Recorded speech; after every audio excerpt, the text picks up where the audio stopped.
I think once you have a complete breakdown of the nervous system, or if once you got hit by a very intense illness or disease or any kind of life challenges, even death of a loved one or even having a divorce or anything, you have to make sure that these things almost took, if not decades, at least years and years of buildup of that toxicity, right? And you cannot just focus on like, okay, maybe I'm going to do this treatment and then I'm going to cure my problem. It's not like that. You need to understand this is deeper. Uh, you need to, I guess, uh, take it as a project rather than focusing as a disease and work on it uh, by investing yourself and letting more and more time pass. For some people, they get better in a couple of months, but for others, it takes years. But eventually, I think that's irrelevant until you are so obsessed with the cure. Like I told you before, it's more about discovering the meaning of life, why this happened to you in the first place, why you got this much fucked up.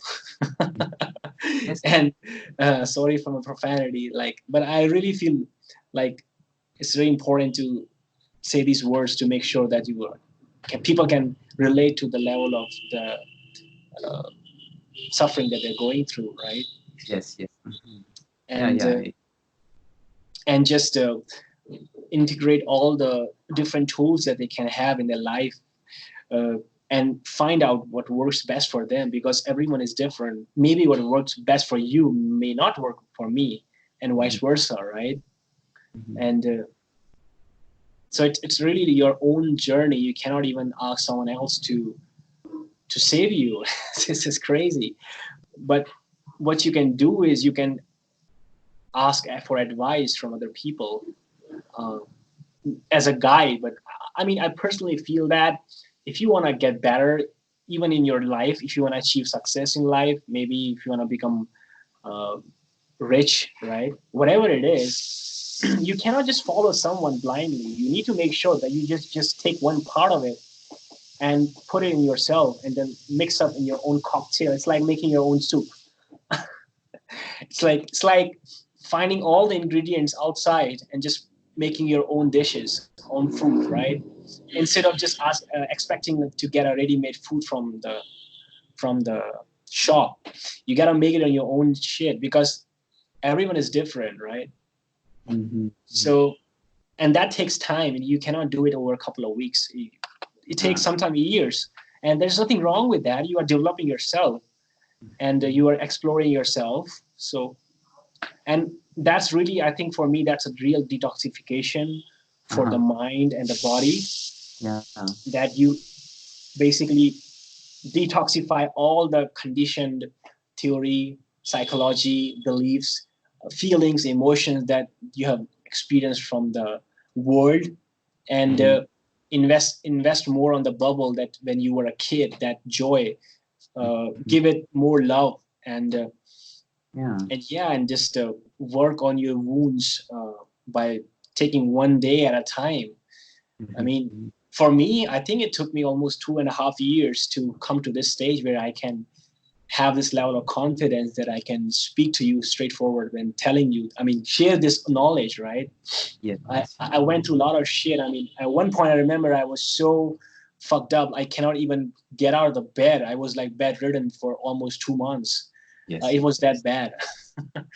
I mean, I was having it was like, I feel as if I was on drugs, that's how I feel. That's how bad the anxiety was for me. Right. And I was in so much panic, like so much fear. And I feel as if, I don't know how to say, it's like, uh, you are lost and there is no way out of it. You just feel completely lost in this, in the realm of Hungry Ghost. And and the people have abandoned you, and there's no one to take care of you, and you are just gone. And I think if the the the the thing that keep me going on this path of healing is the excitation sorry, is the, I think it's not the excitation, it's more like the excitement, yeah, Mhm. for self-discovery, like figuring it out, like, okay, even if I'm going to die, let's see how far I can go. It's Uh-huh. like I feel it more like a challenge, like a competition, like some kind of a journey, because I realized that the worst thing that can happen to a human being is death, right? And if you give up, you are already dead, and it's like giving up is actual death.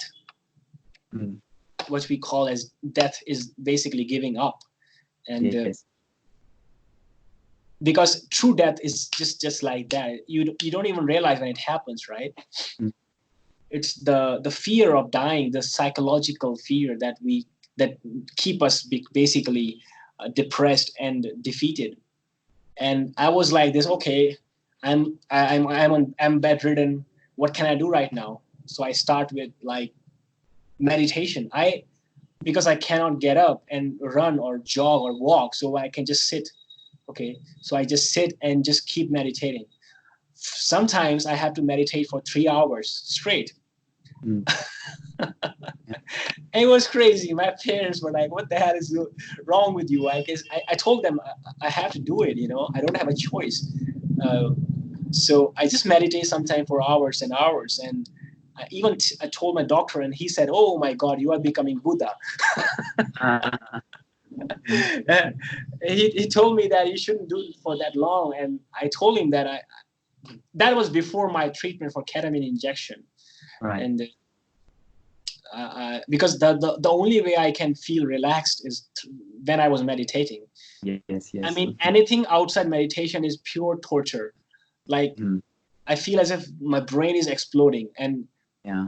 it's like completely shredded. Just my whole nervous system is like crazy. Like, I I have I have severe pain all over my body, Mm. my back, especially my head. Feel like it's like someone is stabbing knife in my head, Wow. and someone is giving. I feel as if someone is giving me like drugs. Very Mm. high, and every single hour I'm getting a heavy dose of drug. That's how I feel for almost a year, I think. Yeah, Yes. Yeah. Yeah. before my ketamine treatment. That how bad it was. But I keep just having this attitude of like, okay, even if I die, I don't give a fuck. I'm gonna do whatever I can.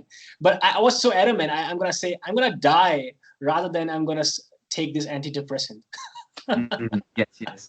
So Uh, it was like, because I think it was one of the reasons I have this kind of mindset. It was because I was always a competitive person. Like when I was a kid, I always have this do or die kind of mindset. So mhm. it helped me a lot to have this fighting spirit within me, even though I was pretty much dead. I say, and I think I live my life like, okay, if today is the last day of my life, how am I gonna live it? And Mhm. and later I find out that even Steve Jobs had the same concept when he lived his life. When he was going through cancer by himself, he had the same mindset. And so every morning I had to wake up and force myself to just get out of the bed and go and bathe myself. It was very hard, just putting water on your body, and you just feel like, you just feel like being drugged, uh, and dizzy and all 24/7. Like you Yeah. feel like you're on drugs, but you keep doing the things. And uh, yeah, I think it takes a lot of perseverance and persistence. And Mhm. you figure out how powerful you are when you come out of something so intense. Yeah. Mhm. Mhm. I mean, Wow. Yeah. yeah, I mean, even the it's like the treatment that I went through was also something that's not being suggested. I actually do it by my own self. I realized that, okay, right now I need this, and then when I get better, I keep reducing it, because the doctor told me after my ketamine injection for almost I think 1 month, it's like 6 IV infusion. He told me to keep taking these drugs, the antidepressant, and I refused to take it, but my parents just forced me to take it. And just because they were so adamant, I still took it for like 2 months, 3 months, that's it. And after that, I say, okay, I'm quitting it now. Yeah. So after 3 months, I just stopped doing it, and I just focus more on detoxification of the body by changing my diet and doing more yoga and holistic healing, homeopathy, and eventually I feel as if my my my health is slowly and slowly coming back to me, and yeah, it's pretty good to Yeah. come out of something so intense. Yes. Yes. Yeah. Yeah. Yeah. It does sound, extremely intense because this was on the brink of death, right? And Exactly. I was like, yeah, yeah. I was like, yeah, I almost come out of that. You can say that. Mm. And yeah, my father was laughing, yeah, like few days ago when we were discussing about our hard times together, and he told me that uh, if you even have to go to the hell, you will come out of it. Mm. I mean, your soul is pretty strong. Yeah. Uh, yes. But I think it's like it's not something that it's like self victory. If I don't Mhm. have the help of my parents, it was impossible. Mhm. So they helped me a lot with the money part for the Mhm. treatments because Yes. I was not capable to earn money at the time. So I have to go and live with them and go through the treatment. But they really helped me financially, and it's really important to have the support of the family during Yeah. this hard time. Yeah, Yes. Yes. Yeah. I mean, I know there are a lot of people who who are like homeless and they are having uh, severe anxiety, Yes. depression, even schizophrenia, uh, Mm. and even students who are being abandoned by their parents because they got divorced, right? And Mhm. they cannot focus on the study. They have autism and OCD and many other problems because of that, and the parents don't support them, and they're just on their own. Yeah. That's really Yeah, tough. Yeah. it feels pretty bad that Mm. um, they cannot even have the money to go for any treatment. I mean, if you think about it, there's the psychedelics, right? It took a lot of money. I mean, if you want to go and do the retreat, I think it's like $7,000. Wow. Yeah. Yeah, for one retreat. It's pretty expensive. If you're going for like a pretty nice one, I think it Mhm. starts from like 4,000 to 7,000, something like that. Mm. But I think it's still a lot of money, and being a student, they cannot afford this, right? Yes. So Yes. one of my goal in the future is to make this medicine available at a cheaper rate. I mean, Mhm. Mhm. and because I personally feel that these people are really uh, kind of uh, using this as an advantage for their business, Mhm. charging Mhm. such a. I don't think they should charge such a Yeah. huge amount of money for the retreat. Yes. Um, but they are charging, and I think that's I don't know why they're doing it. Maybe that's the way life is, right? But uh, making it as a business is not really a good thing.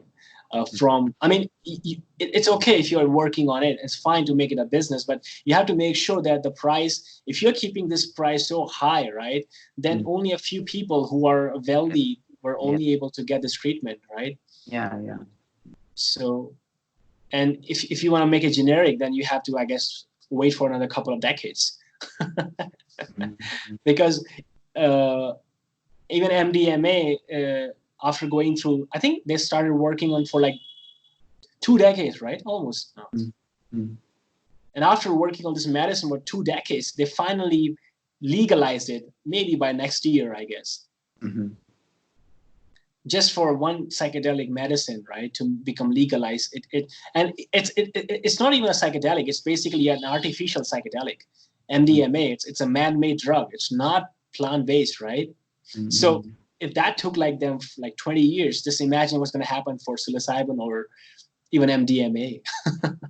So, and people cannot wait for that long amount of time, right? So I think it's really important that the NGOs step up and just help the people to go for this retreat at cheaper rate and makes centers all around the world. Because I think in most of the countries, these drugs are like banned, right? Mm-hmm. You Yeah, cannot get a psychedelic assisted psychotherapy in every country. Like only I think Canada they can do, right? Psilocybin. I'm not sure. I think it's legal in Denver in the US. I know Jamaica. I know the Netherlands. And there's probably a few other countries in the southern hemisphere where it's possible to get this. But even there, it's usually very expensive. And I agree with you. It's I really, would like you, this to be available to much more people, to everybody who would benefit from it. And that means Exactly. bringing down the cost and sharing the knowledge, so people know that this exists and it is effective if you have the clarity, to take these psychedelics, knowing what you're taking there for, what the goal is, Yeah. and you have somebody there who can help you, while you're taking this trip to, I guess, feel secure. That's basically what's needed, and it doesn't take thousands of dollars to do that. Yeah. Exactly. It's crazy, but I have this kind of a dream that every hospital having a shaman, Mm. their own psychedelic kind of like a department there, Mm-hmm. and they're working together with the doctors for with the patients. Mm-hmm. So, and it's like when the patient come to a hospital, like you have choices. Do you want to go for Western medicine or you want to go for shamanic medicine, psychedelics? Mm-hmm. Yeah. And and it's up to the patient to decide which treatment they want to follow. Or it can be like that the doctors are themselves trained in this medicine um, by working with the shaman. So you have one experienced shaman or a doctor with the medicine who has been drinking it for his whole life actually, Mm-hmm. and you have another doctor who is basically more like analyzing and examining the so that they can reduce the risk of this medicine and make it more safer. So I think it's the Eastern medicine has to come, because you cannot just say, okay, Western medicine is all bad, right? Because it's not like a Western medicine is more like a band-aid. They support you, but they cannot go. But for much deeper problems where you need to go and just requires, like I said, much more. Western medicine is like a backup plan, right? Just giving Mm-hmm. you an extra force. But the real healing works, I think, comes from the holistic Eastern medicine. So it's great to see both the East and Western medicine in the one hospital, and they are working in harmony with each other. Because, for example, if you have a broken bone, you cannot use a. I mean, you can use Eastern medicine, but you still need some kind of surgery to make sure that it heals faster, right? The surgeon put the bone together, and then you can use the Eastern medicine to heal it quicker. So I Right. think Yeah.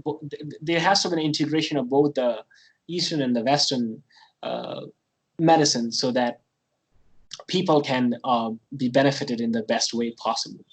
Yeah. Yeah. Yeah.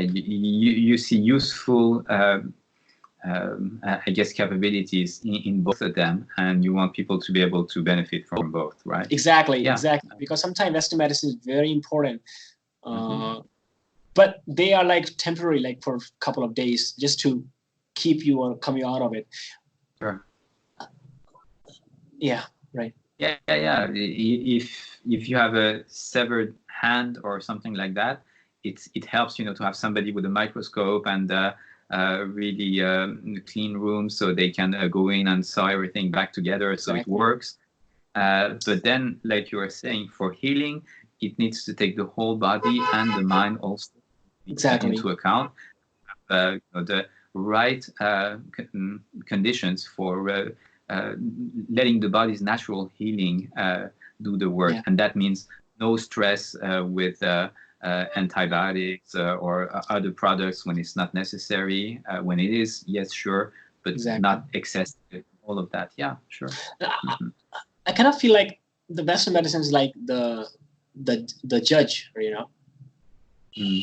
who is judging, and the Eastern medicine is more like the lawyer who is debating and doing the work, and the judge is basically just listening and understanding what the lawyers are saying. Mm-hmm. And yeah, because if you think about it, um, the Western medicine can help you to see if you are improving or not.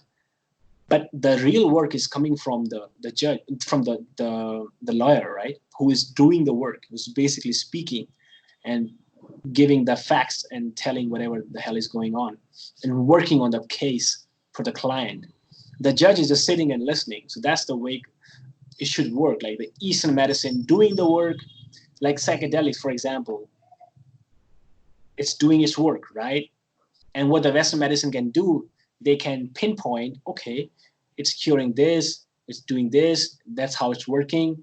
Instead of figuring it out, like how it's working, if they just see the working part, and I think that's more than enough to just realize, okay, the, if, for example, the cancer cells are going down, or the body capacity to handle stress is becoming much better, the body is becoming more resilient, they can do all these tests after the implementation of the Eastern medicine. So it can make people happy. Oh, okay, so we have a label, we are getting better, right? Instead of we judging about the working of the Eastern medicine, I think Western medicine can help us to give a deeper insight of the knowledge and the power that these holistic medicine carry. Yeah. Right, right. Yeah, But yeah. I So think, tradition, yes. yeah, but I think the problem is that the scientists keep spending more time figuring it out how it's working. And that is crazy. I mean, you cannot figure this out, right? You cannot figure out a particular medicine because it's working on a deeper level. It's working on a how to say that? Uh, it's working on every part of your body. And Mm. unless you have a super big quantum computer, right? You cannot pinpoint the exact working of a particular medicine. This is crazy. But what you Right. can do is you can understand what it's doing rather Mhm. than why it's doing or how it's doing. The question that people needs to ask is what's going on. That's it. Yeah, yeah. Rather than how it's going on. That's really important. Yes, yes, yeah, yeah, yeah. So, well, if I'm following right, you're saying what you see is Western medicine focusing on a small area of where the I guess most visible signs, that something's not going right are manifesting, and that's not enough for being able to understand the whole of what is going on, and from the other side, Eastern medicine has a tradition of looking at, I guess, how the person fits into life, into society, what is going on in their body as a whole, and they try to correct any imbalances they see at that level, and that helps the body naturally heal. And it sounds like you're saying we need this kind of holistic approach, and then it's useful to look at the details to understand, how the holistic approach is helping. A combination of the two, an alliance of the two, is really the best. Yeah, right. Exactly. Mm. Yeah. Mm.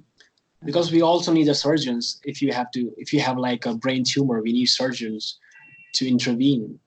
uh, but they cannot cure the tumor. They can, like I told before, they can give you a support.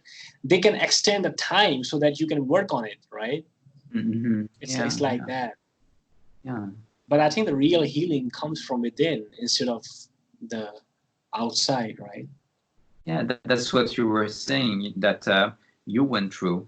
You had a really uh, almost actually life or death a couple of months there, and then it was extremely difficult. It took a lot of courage and determination, uh, but you used the curiosity and I guess yeah, from childhood that you've always had Yeah, to look at the situation and want to see, how far you could improve things, yeah, just doing what felt right, and exactly. you stuck to that, even though you had this um, outside influence with the antidepressants that you felt was not doing, really something good for you, but you were able to hold it together, survive through that, and then Yeah, little by little,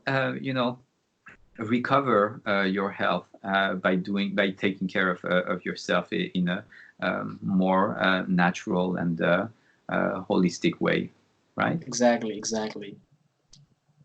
Yeah. And exactly, yeah, right. And I think it's also interesting to explore how much potential human beings carry to change their life.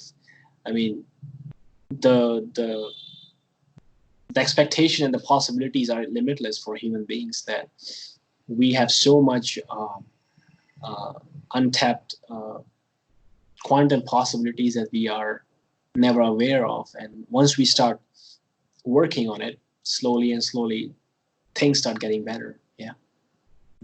Yeah, yeah. I agree with that, and I just want to say a word about, we talked about the usefulness of psychedelics, but in situations where maybe it's those vicious cycles are not as maybe urgently dangerous. Yeah. In my experience, I didn't take any psychedelics or anything like that, and I was in a similar life or death situations for a few months as well. And Yeah. it's really talking with somebody else and receiving empathy, knowing that I mattered to somebody else. That was extremely healing, and I think that can receive that, the warmth from another human being, that's Yeah. extremely healing. And so that's another possibility. You don't maybe always need the psychedelics, Exactly. So, like I said, it just depends on how severe a condition. Like for some right? people, they are so fucked up that they are almost non-receptive to any kind of love. Even the wife, the children, the parents, they all love the person, but he's so fucked up. Like he cannot, even though they're loving them, he just gonna reflect it back. And Yes, it's not like you can blame that person. He's so fucked up, literally. Like he's so uh, exhausted and broken down, completely drained, that he cannot connect to that love or that yes, empathy that the other person is giving them. And I think yeah, for those conditions, you really need something strong like a right, psychedelics that can yes, actually break that vicious cycle, that can yes, break that barrier and connect you. yes. That's And really important. Yeah. yeah, and I think it's really important to also see that we take plant-based psychedelics. Like for me personally, I haven't taken any plant-based. My own personal experience so far has been with ketamine, Mhm. and but I'm looking forward for, like I told you before, for my ayahuasca ceremony maybe this year. Yeah. Uh, what I realize is that the plants they are really much more uh, uh, helpful for healing on the psyche level. Like if you see the plant, the roots, they mimic the brain nervous system. So they almost a kind of analogy. And if you see the mushrooms, the mushroom is basically like almost like an entity. If you see the all the mushrooms, they grow like the like a living conscious being by itself, especially Mhm. the magic mushrooms. Yeah. And I even heard about lion's mane mushroom. I'm not sure if you're familiar with it. They also grow like almost like branching off so many branches, like spreading all across the planet Earth. And they, it's kind of intriguing, but I think the plant, they can really are like the teachers. They can basically bring our consciousness back into track, you know. And it's really important to take plant-based psychedelics compared to just man-made. Like, I mean, it's good. Like, but if you really want to, I think, have a deeper healing, you should take a plant-based, because you are basically ingesting a wisdom of a conscious being, right? So you see I guess an aspect that's not just materialistic. There's something else, right? Exactly. There's a link between all living beings that's I guess deeper than what we can see. That's what you're saying. Exactly. Yeah. I mean, even in spirituality, trees are considered sacred, right? Because they are so still and they are so filled with love and humble. You know, the branches falling off, the spreading arms, and I think the native people even regard trees as their god, or even they love the nature so much. And I'm not sure if you have seen the movie The Avatar. Did you know that movie Avatar? Yes. Yeah. So the native people, they love this tree, and I remember a scene in the movie where the tree was having this branches, and they tap into that branch using the tail of their head, and the tree can heal the body of a person by their own consciousness. It was amazing. and I personally feel the psychedelics are similar. They basically work like that. Exactly. Yeah. Yeah, that's interesting. Yeah, it's an area that I haven't really looked that much into, so I don't know much about that. So far it seems a bit, I guess, unlikely to me. But I'm happy to be shown that no, there is something actually there. So yeah. Yeah. Interesting. Yeah. So yeah, I think that's pretty much sum up the detoxification for the mind and the body, I guess. So you cannot just focus on eating the right food or doing just focusing on the gut. You also need to focus on the belief, the thoughts, your consciousness. You have to keep both of them together at the same time, and basically it's like one affecting the another. So it's impossible to heal just by focusing on one part of life. Like I remember Eckhart told he was suicidally depressed for like 4 or 5 years, I think, right? And he just woke up one day completely enlightened. I mean, that's a rare case. I mean, I wish this could happen to every human being. But more often than not, I guess we have to just find our way back by, I guess, working hard on it and just making mistakes and then learning from it and just keep progressing. I mean, his case is really like a complete rare example. I mean, but yeah. Yeah. So how was your experience with the healing journey? Like, if you want to summarize like in 5 minutes. Yes. Extreme hopelessness and anxiety for a few months, and I thought, I was thinking of my children and thinking, I can't, I don't want, to just give up and die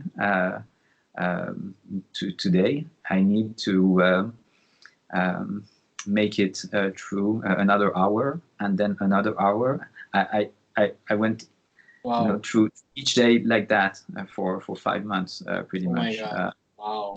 The nights I was pretty much okay, but it started in the morning and until evening it was hard like that. So that was really exhausting. Like you were saying, the my health suffered really a lot, and it took a couple years to come out of that and rebuild my health. Um, and like you were saying, it was a matter of figuring out, what were the ideas and the reasons for why I had all this, mm, I guess, lack of. Neurolog- Sorry?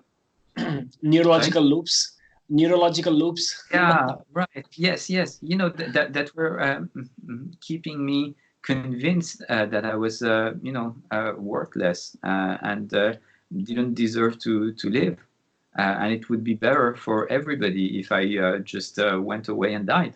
Wow. So figuring out, where that came from, it took a couple of years, but yeah, I'm really glad.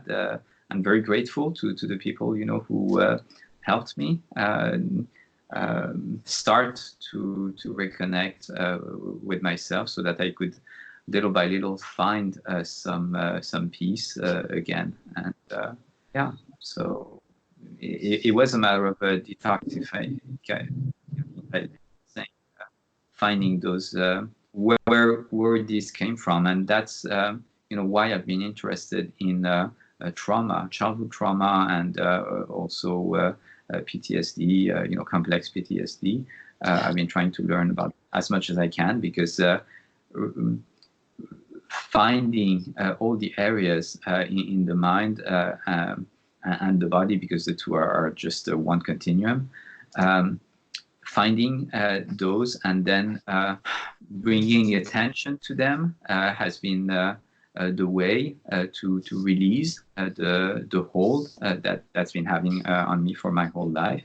So that's been very very useful. Then learning about attachment also, how we need um, the security of knowing that if we're in danger, somebody's going to be there to help us when we're little and helpless. That's so critical for life. And those of us Right. who have enough of that, it can really throw us on a really painful course through life. So Yeah. understanding that and figuring out, how to come back from that and heal, that's been also very, very important. And yeah, so So, that's my. so doesn't it feel good to come out of something so intense? It does, huh? Right? It really Yeah. does. Yeah. It's like You, almost like you can now overcome any challenge in life once you overcome something so intense, right? So yeah. I think I heard a quote from Les Brown. I think is a motivational speaker. He says, "Something that doesn't kill you makes you stronger." Yeah, some of the things, maybe not everything, but yeah, Yeah, yes, but yes. yeah, I mean it's pretty Definitely nice concept, states, right? yes. Yeah, Yeah, it, yeah. it is, Huh. and to Yeah. some extent, it is. Yeah. Yeah. You're saying that once you have gone through this experience, you've found yourself again, and once you have this connection with yourself, then really not much can affect you except getting hit by a truck or something like that. Yeah, But exactly. psychologically, you're completely solid now. Yeah. Yeah, exactly. Yeah. And I think I'm so grateful that whatever that happened to me in the past, because it's made me realize what matters in life and what doesn't matter in life, right? It kind of like opened up my level of consciousness. Mm. And I think you must experience a similar experience, that you are never the same person that you used to be before this happened, right? Yeah. It's almost like the universe force you to change or Mm. die. It's like that. You Yeah. change or you die. Yeah. You become who you are. Uh, or that or you had before. more precisely, you become who you are meant to be, right? Yes, yes. Yeah, the Yeah. way that the nature wants you to live, right? Yeah, that's how we I guess started from, and that the adverse experiences that we had pushed us to deviate from in order to survive, and now we can get back to that and thrive. Exactly. Yeah. Yeah. So, so anything you want to say before we wrap this up? Uh, No, we started wanting to do something half an hour long. I yeah, think we're I think we end up like that. 1 hour 25 minutes now. Wow, okay, yeah, yeah. But hopefully it Probably, will be interesting too. yeah. Probably you can just upload like in three parts, like half an hour for Yeah, each. yeah. Okay, That sure. will be, I think, fine. Or maybe Okay. you can just upload the whole video. I'm not sure. Maybe. Yeah. So yeah. So great. So anything else you want to say? Just pertaining to this, I was watching Joe Rogan video the other day that lasts I think 2 hours, 2.5 hours, and he was saying that millions of people watch this despite how long it is, because they were talking of things that were interesting a lot of people. So if it's interesting, people will watch. I hope this was interesting. Of course, maybe not as much as that other, but yeah, Yeah. hopefully Anyway. some people Yeah. do it. Maybe. Yeah, Yeah. Maybe we can just help. Even if you can help us, some one person is more than enough, right? The job is done, I guess. yeah. And I want to say, how much I appreciate your enthusiasm, and how expressive you are in talking about what's important to you and what you understood and how hard it was. Because I think that's what really conveys to people, that hey, people are suffering, and there are possibilities for healing, and yeah, that's what we want people to know, right? Yeah, exactly. Exactly. And I think it's also important to understand that once someone gets better, they just started clinging on to that person. Even I was that person. Like if someone gets better, I was just want to just follow that person completely. So I just Mm. want to give up my own sense of energy and Yeah. just like latch on to that person. Mhm. Uh, because I think no one is 100% perfect, right? So you got to figure out your own journey, um, and how you can get better, right? You cannot just blindly follow someone just because they get cured by doing something. Doesn't mean that you will get cured. It's possible, but not guaranteed, right? Yeah. You got to Yeah, figure it's out your, following yeah, your way. exactly. You have to figure it out by yourself and by going deeper. And Mm. yeah, like I still struggle with some of the health problems like back pains or sometimes Yeah, neck pain, but yeah, it's not like I'm like 100%. Like no one can be 100%. Like this is life, right? You cannot Mhm. overcome everything. Yes. No one, because I think people really want someone to become perfectly Uh, like healthy, and then they will follow someone else. That's uh, like the uh, usual stigma that people carry in their mind.